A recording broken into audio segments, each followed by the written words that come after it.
लिन्छु कहाँ गएर लिन्छु बुटल बुटल राखिछु तु लैला स्याहारलाई चिन्छु नमस्ते साथीहरु आजको मेरो नयाँ भिडियोमा स्वागत छ। आज चाहिँ म फेरि गौरीसिन जाँदैछु फोन गरेर बोलाएको छ अनि हाम्रो बाची घुमेर आउनु भर्खरै नास्ता लाउन पाले आज कहाँ पुगेर आउनु बा बस्न गयो त्यहाँ पर मोतिया घर वरि बस्ने बुढो मान्छे आएका छन् त्यही मोतिया हो ल बाले चाहिँ मलाई सुन्तला पनि ल्याइदिनु छ ल बस्नु है ल म गएँ अहिले गौरीले फोन हानेर कराउँछ फेरि ल साथीहरु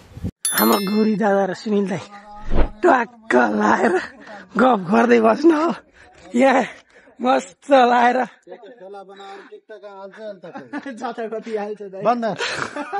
सुनिल दाईको पारा हिँड त हिँड्नु जाने हो आखिर नलिसम्म गरेर बस्यो हामी जाने कहाँ अरे हामी जाने भनेको चाहिँ यसको घर चाहिँ त्यो सिसा लाउन थियो त्यो मान्छेलाई बोलाउनु लाग्यो 5-6 दिन भएको अहिले अहिलेसम्म आएन त्यो फेरि जान्ला कुत्ता जस्तो त्यो मैले मलाई फेरि खालि बोलाउँछ क्या डिस्टर्ब गर्छ साथी भएर म फिल्म गफ दिन्छ क्या नि पनि डनी हो गर ल जानुपर्छ अब त्यसो हामी चाहिँ फाइनली हाम्रो यो बोलाउन आइसक्यौँ गौरीले बोलाउँदैछ यहाँ हुनुहुन्न होला अब फेरि माथि जानु पर्छ हामी फेरि माथि जान्छ माथिनिर चाहिँ अङ्कल हुनुहुन्छ आज पनि नहुने भएर काम चाहिँ हामी फेरि फर्केर जानु गौरी भन्दा अब भन्दा कस्तो लागिरहेको तँलाई एन्सर त्यही हो आज पनि भएन अब घर जाने सिधा चक बनाएको धेरै देख्यौँ त्यहाँ चाहिँ हामीले फेरि रुट चेन्ज गऱ्यौँ क्या त्यहाँबाट नजाने भएर यता हामी दादाका घरतिर जाने भएन गौरी दादाको घर होइन ए सरी दादाको पार्टी दादा भन्नेको चाहिँ हाम्रो शङ्खरी हुन् यी दादासँग पढ्ने साथीहरू त्यही हुने साथीहरू ल यो शङ्खरी दादाको यो के भन्छ अरे यो छाप्रो होइन यो रेस्टुरेन्ट टाइप हो हिजो डोली सरको कार्यक्रम भएको नि यही ठाउँ हो यही अनि गौरी दादा यिनै हुन् हामी चाहिँ यहाँबाट जानु लाग्यो यता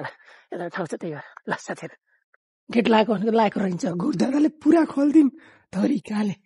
यहाँको बाटो चाहिँ यस्तो छ यताको हिजो पनि गरेको यहाँबाट चाहिँ सिधै हामी हललाइनतिर आइन्छ अब चाहिँ सिधा घर जाने अनि त्यसपछि हल्का प्याजमा पानी हालिदिँदा त्यही काम गर्नुपर्छ ल साथी मैले भनेको प्याज चाहिँ यिनै हुन् यिनीहरूलाई छमाउने हो यसलाई छमाउने तरिका चाहिँ कस्तो भन्दाखेरि म तपाईँलाई आउँछ है साथीहरू ठ्याक्क यो पाइपबाट यहाँ पानी आउँछ अनि यसले यस्तरी निकाल्ने यो चाहिँ भाँडाले चाहिँ यसमा पानी आएको हुन्छ सट्टा निकालेर यहाँ छमाउने हो यहाँबाट चाहिँ पानी कसरी आउँछ भन्दा होला छतमा गएर आउँछ त्यो चाहिँ शिशिरले गराउनुपर्छ ल शिशिर चलाइ पानी साथीहरू पानी चाहिँ भरिन लाग्यो यहाँ अब यो टक्क भरेपछि काम स्टार्ट ठ्याक्क लाएर यो चाहिँ भर्खरै हिजो लागेको बिरुवा हो त्यही भएर चाहिँ यसलाई चाहिँ धार चाहिँ तरिका छमाउनुपर्छ फतफत्ती फाल्न हुन्न साथीहरू म छमाउनु तरिका पनि बताइदिन्छु ल नगराएको साथीहरू हामी चाहिँ अब बारी छमाउनु लाग्यो अब हामीसँग चाहिँ हजारी मतलब सानो बिरुवाको लागि छमाउनको लागि भाँडा नभएर चाहिँ हामी चाहिँ टेक्नोलोजी लगाएको छौँ हामीसँग यस्तो भाँडा छ यो चाहिँ चुच्चो भएको हो खासमा यहाँ चाहिँ अब होल छ नि त यो होलबाट सानो पानी झर्छ हो त्यही भएर चाहिँ हामीले चाहिँ यसले छमाउनु भनेको ल साथीहरू अब चाहिँ छमाउनु स्टार्ट गर्छु म ल साथीहरू छमाउनु तरिका कस्तो भन्दाखेरि यसरी त्यो सानो होलबाट खसाल्ने त्यो सानो होलबाट खसालिसकेपछि यो बिरुवालाई चाहिँ असर गर्दैन नि त हो त्यही भएर यस्तरी खनाउने त्यही गर्ने हो ल यस्तै गर्दै अब यसलाई चाहिँ पुरा यहाँसम्म भ्याउने है साथीहरू 1 हप्ता जति चाहिँ यही नै गर्नुपर्छ है पुरा साथीहरू त्यसरी छमाउँदा चाहिँ यहाँ चाहिँ पुरा फुल पानी ओभरफ्लो भयो त्यही भएर चाहिँ त्यो सानो भाँडा भयो अब चाहिँ म ठुलो भाँडा लिएर माथि गएर फेरि अर्को पनि सेम त्यस्तै छ यसले चाहिँ अलिक काम गर्छ भनौँ न यसमा चाहिँ धेरै पानी आउँछ यसले छमाउन पनि सजिलो हुन्छ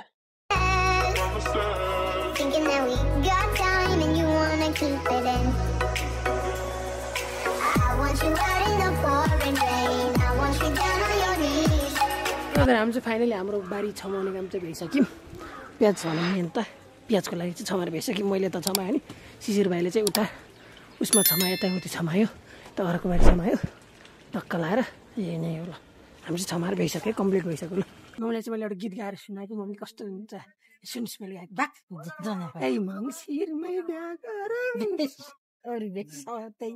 त्यही भन्न बाँकी छ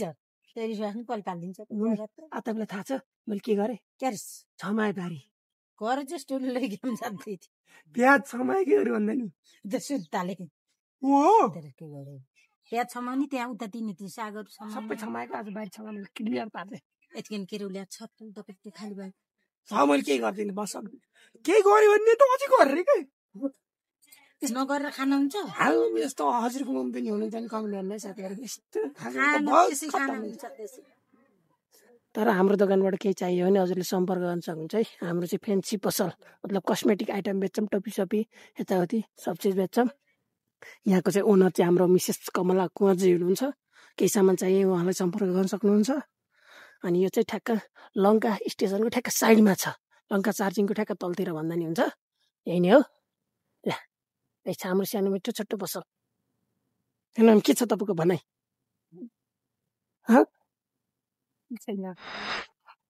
के छैन ल त्यही नै हो मम्मी र भदैको अर्कै चलिरहेको छ देखिएनको गफ त्यही मिठाई खाएको खाइ गर्छस् अझ यस्तो फुल भएको मिठाई पठाइदिए आबैले पनि यिन भेयुन् भनेर हो को यसका दाँत भेयुन् सकियुन् त्यही भएर बुढेसकाल लाएर खै दाँत देखाउँछ छन् किन ए दाँत छन् दाँत छन् किन अन्त दाँत देखाउको दाँत छन् किन अन्त आँखा त छन् हामीले देख्छौँ दाँत भनेको कहिले फुटो दबाई हालेर लछीले आगो फुटाल्दी के हो लछीले फुटाल्दी कि आमाले ए मम्मीले फुटाल्दी के हो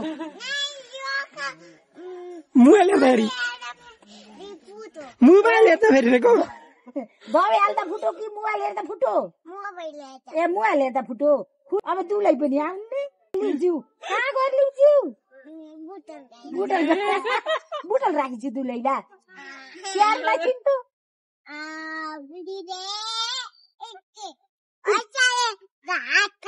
ए बुढीले घाँस काट्नलाई छिन् तेरिका घाँस काटेर तल पाल्ने होइन नि त बाबाले फोन गर्छ कि गर्दिन ए पैसा पठाइदिएछ कि नै पठाएछ कति पठायो तिमीलाई ए धेरै मात्रै पठाऊ उचाल्न सकिदिन्थ्यो यिनी कुरा भने यस्तो चलिरहेको छ नि के गर्न सकिँदैन हजुर आजको भिडियो यति नै थियो आशा लाग्छ हजुरले भिडियोबाट मन पर्छ मन पऱ्यो भने लाइक सेयर अनि कमेन्ट गर्नुहोस् न बाई